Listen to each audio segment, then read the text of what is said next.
Hi student, welcome to my channel. I am Shivam.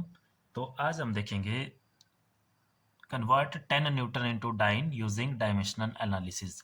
इससे पहले हमने पढ़ा था डायमेंशनल एनालिसिस के बारे में, जिसमें हमने डायमेंशंस पढ़े थे, डायमेंशनल फार्मूला, ये सब हमने देखा था फिजिकल क्वांटिटी के लिए। तो उसी डायमेंशनल एनालिसिस से रिलेटेड एक न्यूमेरिकल है हमारे पास। डायमेंशन एनालिसिस की दो तरह के न्यूमेरिकल आते हैं आप लोगों को, जिसमें एक टाइप के न्यूमेरिकल हम आज करेंगे। देखो, एक न्यूमेरिकल आता है आपका जिसमें आपको एक यूनिट से या एक सिस्टम ऑफ यूनिट से दूसरे सिस्टम ऑफ यूनिट में वैल्यू को चेंज करने को बोला होता है। जैसे इस न्यूमेरिकल में बोला हुआ है कन्वर्ट 10 न्यूटन इनटू डाइन। अब सबसे पहले तो ये बताएंगे कि ये जो न्यूटन है, न्यूटन ये किसके यूनिट है। तो ये जो न्यूटन है ये है एसआई यूनिट ऑफ फोर्स। इनको कन्वर्ट करने को बोला है डाइन में। अब डाइन किसके यूनिट है? डाइन भी फोर्स के यूनिट है, लेकिन डाइन है सीजीएस यूनिट इसके। तो यहाँ पे एक सिस्टम से दूसरे सिस्टम में इसकी यूनिट को चेंज करने को बोला है फोर्स के। तो एक तरह के न्यूमेरिकल ये हो गए। दूसरी तरह के न्यूमेरिकल होते हैं जो इक्वेशन है हमारे पास, जैसे इक्वेशन ऑफ मोशन होगी या कोई और भी इक्वेशन होगी, उस तरह की इक्वेशन दी होती है और बोला होता है कि इनको चेक करो डायमेंशनल एनालिसिस से कि ये इक्वेशन करेक्ट है या नहीं है। तो देखेंगे हम नेक्स्ट लेक्चर में। इसमें देखते हैं हम, जैसे हमारे पास देखो कन्वर्ट 10 न्यूटन इनटू डाइन, इस तरह का कोई भी न्यूमेरिकल अगर आपको आता है तो उसको कैसे करेंगे हम। तो देखो, इसमें स्टेप बाय स्टेप हम इसमें करेंगे। तो सबसे पहला स्टेप आप लोगों को वो पता होना चाहिए जो यूनिट आप लोगों को दिए हैं। जैसे यहाँ पे दिया हुआ न्यूटन एंड डाइन, तो ये सबसे पहले तो आपको ये पता होना चाहिए कि ये जो यूनिट है ये किस फिजिकल क्वांटिटी की यूनिट है और कौन से एसआई है और कौन से सीजीएस है। तो जैसे जो गिवन है उसके बारे में लिखेंगे सबसे पहले। जैसे न्यूटन है यहाँ पे, तो हमें पता है न्यूटन किसके यूनिट है। Newton is the SI unit of force. SI unit of force, जो न्यूटन है वो एसआई यूनिट के, सॉरी फोर्स के एसआई यूनिट है। ये हो गया आपका स्टेप फर्स्ट। अब स्टेप सेकंड में क्या करना आप लोगों ने, सभी में ऐसे ही करना। जो भी न्यूमेरिकल आपको आया होगा जो गिवन है उसके बारे में लिखेंगे सबसे पहले। अब जिस फिजिकल क्वांटिटी के ये यूनिट है उसका डायमेंशनल फार्मूला लिखेंगे सबसे पहले। तो फोर्स का डायमेंशनल फार्मूला, तो यहाँ लिखेंगे हम डायमेंशनल फार्मूला ऑफ फोर्स। तो फोर्स का डायमेंशन फार्मूला अब आपको लर्न होना चाहिए। अगर आपको ये नहीं आता निकालने तो इससे पीछे वाली वीडियो में हमने ये डायमेंशन फार्मूला निकालना सीखे थे, तो उसका लिंक डिस्क्रिप्शन में आप जाके देख सकते हैं। और फोर्स का डायमेंशन फार्मूला होता है dimension formula of force is equal to M L T minus two, क्योंकि होता है मास इंटू एक्सलेशन। तो मास के लिए एम और एक्सलेशन के लिए एल टी माइनस टू। तो ये हो गया इसका dimension formula M L T minus two. अब देखो यहाँ से क्या चाहिए हमें, यहाँ से चाहिए हमें इसके डायमेंशंस। तो डायमेंशंस मैंने आपको बताया था कि जो भी यहाँ पे फंडामेंटल फिजिकल क्वांटिटी की टर्म में इसको लिखा जाएगा, फिर उसकी जो पावर्स होगी वो उसके डायमेंशंस हो गए। तो उनको डिनोट करेंगे हम ए बी सी से। तो हेयर ए होगा हमारे पास, देखो जो एम की पावर है, तो एम की पावर है यहाँ पे 1। बी होगा जो एल की पावर होगी, तो बी की पावर भी 1 है, एंड सी की पावर कितनी आ जाएगी -2। क्योंकि जो हम देखेंगे इसको देखेंगे हम M a L b T c, ये इसकी जनरल टर्म है। तो यहाँ से ए बी सी की वैल्यू हम लोगों ने लिख लेनी है। ये हो गया स्टेप 2 कंप्लीट। सभी की सभी न्यूमेरिकल में ऐसे ही करना है आप लोगों ने। जो दिया हुआ यूनिट है वो पहचानना कि कौन सा एसआई है कि सीजीएस है। फिर अगर जो भी है वो लिख लिया, फिर उसी क्वांटिटी का डायमेंशन फार्मूला और वहां से ए बी सी की वैल्यू आपको मिल जाएगी। उसके बाद स्टेप थ्री भी कॉमन रहेगा सभी न्यूमेरिकल में। स्टेप 3 में क्या करना, स्टेप 3 देखो जो आपको गिवन है, जैसे गिवन है यहाँ पे 10 न्यूटन, तो ये एसआई सिस्टम का गिवन, और फाइंड आउट करने को बोला है डाइन में। डाइन है सीजीएस सिस्टम का। तो यहाँ रखना ध्यान, जिस सिस्टम का दिया हो उस सिस्टम को बनाएंगे लेफ्ट हैंड साइड में।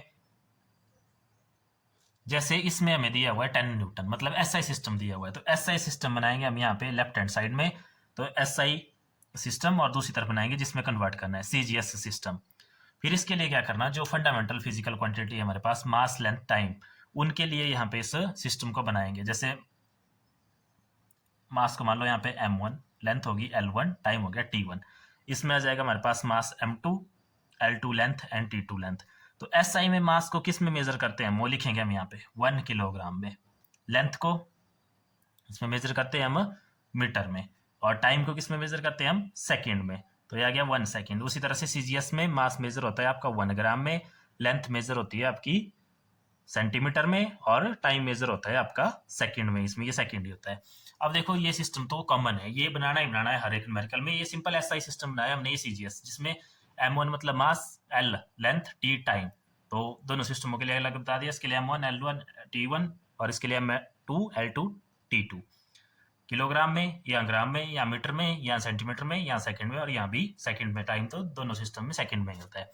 अब देखो 10 न्यूटन दी है हमें इसमें वैल्यू, एसआई सिस्टम में वैल्यू दी गई है इस फोर्स की, तो इसको मान लेंगे हम n1 इज इक्वल टू 10 और n2 हमने फाइंड आउट करना है। n2 क्या होगा, जो डाइन आएंगे आपके पास की कितने डाइन आएंगे उसको बोल देंगे हम n2। तो ये स्टेप 3, ये भी सभी के लिए कॉमन रहेगा, लेकिन ध्यान रखना जहाँ पे एसआई सिस्टम में दिया हुआ है, जैसे इसमें देखो एसआई में दिया था कन्वर्ट 10 न्यूटन इनटू सीजीएस, उसमें एसआई को लेफ्ट हैंड साइड में बनाएंगे। और अगर मान लो सीजीएस में दिया हुआ है, जैसे उल्टा दिया था इसमें, अगर डाइन दिया था न्यूटन पूछे थे, तो फिर ये सिस्टम इधर आएगा, जिसमें पूछा है वो राइट साइड में रखना है। बस इसके बाद क्या करना, इसके बाद नेक्स्ट स्टेप है स्टेप 4। अब फॉर्मूला अप्लाई करेंगे इसमें। फॉर्मूला लर्न रखना आप लोगों ने, इसका फॉर्मूला होता है बी नो, ये जो n2 है ये फाइंड आउट करना है हमें, तो इसका फॉर्मूला होता है n1 multiply by m1 upon m2, m1 upon m2 power a into l1 by l2 power b into t1 by t2 power c। और ये ABC की वैल्यू हमने पहले ही नोट कर ली है, ये उस फिजिकल क्वांटिटी से आएंगी, उस फिजिकल क्वांटिटी के डायमेंशन होंगे जिसके वो यूनिट है। तो ये सारी की सारी वैल्यू हमें पता है, तो बस अब इसमें वैल्यू पुट कर लेंगे। तो इसमें वैल्यू पुट कर लो, n1 की वैल्यू है 10, ठीक है। m1 की वैल्यू देखो यहाँ पे 1 किलोग्राम, और नीचे m2 की वैल्यू है 1 ग्राम में, तो 1 ग्राम लिखेंगे यहाँ सिंपल, a की पावर 1 हो गया। नेक्स्ट l1 की वैल्यू है 1 मीटर एंड l2 की वैल्यू है 1 सेंटीमीटर, इसकी भी पावर कितनी है b 1।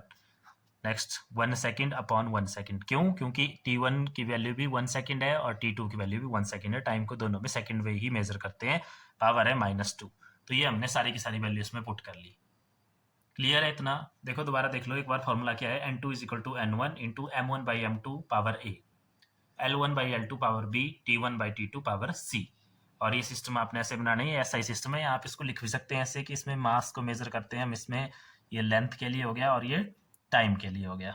और ये जो हमें गिवन सिस्टम जो दिया था जिसमें 10 न्यूटन की बात की गई थी, तो n1 की वैल्यू आ गई 10 और n2 की हमें फाइंड आउट करनी है। तो बस ये सारा आ गया, अब इसको सॉल्व करना है सिंपल। तो देखो इसको सॉल्व कैसे करेंगे, स्टेप बाय स्टेप इसको सॉल्व करेंगे। अब देखो हम इसको सॉल्व करेंगे, सबसे पहले यहाँ पर 10, इस 10 को ऐसे रहने दो।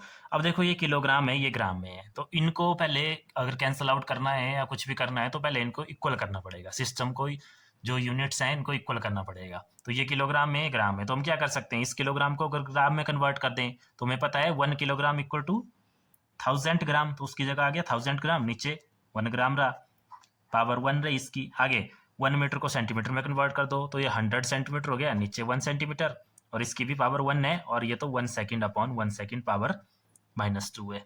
तो ये हमने कन्वर्ट कर दिया। देखो ये कहाँ से आया, क्योंकि हमें पता है, क्या पता है, 1 किलोग्राम इक्वल टू 1000 ग्राम और 1 metre is equal to 100 centimetre, और सेकंड तो पहले से इक्वल है। या इसको आप यहाँ भी लिख सकते हैं, जैसे जो हमने सिस्टम बनाया था एसआई सिस्टम, अगर इसको किलोग्राम को हमने ग्राम में कन्वर्ट करना है तो कितना है, ये 1000 ग्राम, उसी तरह से ये कितना है 100 सेंटीमीटर, क्योंकि अगर ये इक्वल होंगे यूनिट तभी आप इनको कैंसिल आउट कर पाएंगे।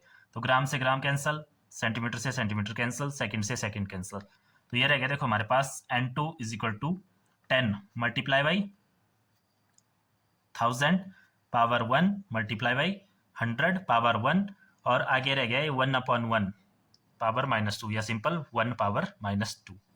अब देखो इसको 10 इंटू 1000 की पावर 1 को सिंपल क्या लिखेंगे हम 1000, और 100 की पावर 1 100, और 1 की पावर -2 कितना होता है, तो 1 की पावर जो मर्जी हो माइनस में, उसका आंसर हमेशा 1 नहीं होता है। कैसे, देखो अगर 1 की पावर -2 का मतलब है 1 अपॉन 1 स्क्वायर लिख सकते हैं ना इसको, क्योंकि 1 की पावर है माइनस ऊपर, नीचे आके क्या हो जाएगी पॉजिटिव।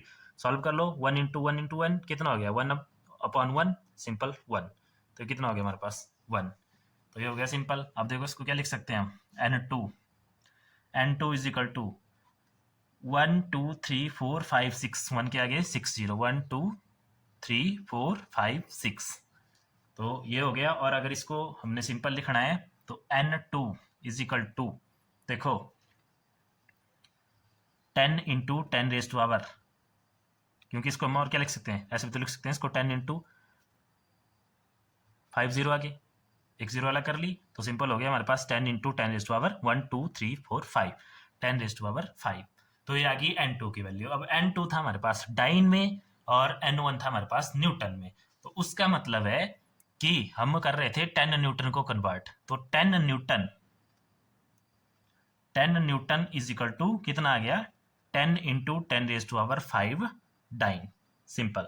और अगर इसको 10 न्यूटन अगर इसको इकट्ठा करके लिख लें तो ये कितना हो जाएगा 10 इंटू 10⁵ कितना हो जाएगा 10⁻⁶ डाइन। तो इसका मतलब है 10 न्यूटन कितने डाइन के इक्वल होता है 10⁻⁶ डाइन। और अगर 1 न्यूटन की बात करें यहाँ से 1 न्यूटन इज इक्वल टू तो कितना हो जाएगा, देखो 10 मल्टीप्लाई में यहाँ के डिवाइड हो जाएगा तो 10⁻⁶/10 डाइन, और एक 10 से एक 10 कैंसिल तो बच जाएंगे 10⁵ डाइन। तो 1 newton is equal to 10⁵ dyne. तो ये था आपके पास न्यूमेरिकल जिसमें कन्वर्ट करने का बोला था 10 न्यूटन को। तो 10 न्यूटन को एक बार देख लो दोबारा क्या क्या किया हमने। सबसे पहले तो ये पता करना कि जो यूनिट में चेंज करने को बोला है वो यूनिट हैं किस फिजिकल क्वांटिटी के।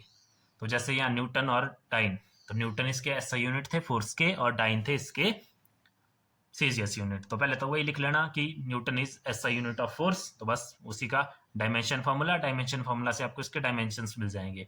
डायमेंशंस क्या होते हैं, एम एल और टी की जो पावर्स हैं वो तो नोट कर लिया, ए बी सी में वो वैल्यू आ गई। स्टेप 3 में आपने टेबल बनाना है, एक तरफ एसआई सिस्टम का एक तरफ सीजीएस सिस्टम का, सिर्फ बेस क्वांटिटी के लिए, मास लेंथ और टाइम के लिए ही।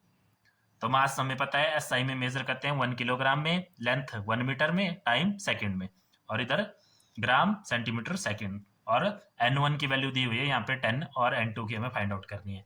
ये ध्यान रखना एसआई बनेगा लेफ्ट साइड में उस केस में जहाँ पे आपको गिवन एसआई सिस्टम में है और फाइंड आउट करना है सीजीएस के लिए। अगर उल्टा बोला है जैसे सीजीएस का दिया हुआ है और एसआई का निकालना है तो फिर इसको इधर ले आना, ऐसे भी हो जाएगा लेकिन फिर n1 की वैल्यू निकलेगी क्योंकि फिर n1 पे क्वेश्चन मार्क आएगा, तब n1 की वैल्यू निकलेगी। अगर इसी तरह से करना है तो ऐसे करना है इसको, बस फिर फॉर्मूला लगाना है इसका n2 is equal to n1 m1 upon m2 की power a into l1 upon l2 की power b into t1 upon t2 की पावर c। इसमें वैल्यू पुट कर देंगे, इनको इक्वल कर लेंगे, जैसे किलोग्राम को ग्राम में कन्वर्ट कर लेंगे, मीटर को सेंटीमीटर में, सेकंड तो सेकंड में ही है। बस फिर इसको सॉल्व करेंगे और हमारे पास सिंपल आंसर आ जाएगा। तो ये था न्यूमेरिकल। अब ये जो किया इसके नोट्स आपको मिल जाएंगे पीडीएफ में, तो ये आपने ध्यान से देख लेना। और इसी तरह के और भी न्यूमेरिकल है जो हम नेक्स्ट लेक्चर में करेंगे। आज के लिए इतना ही काफ़ी। Thank you.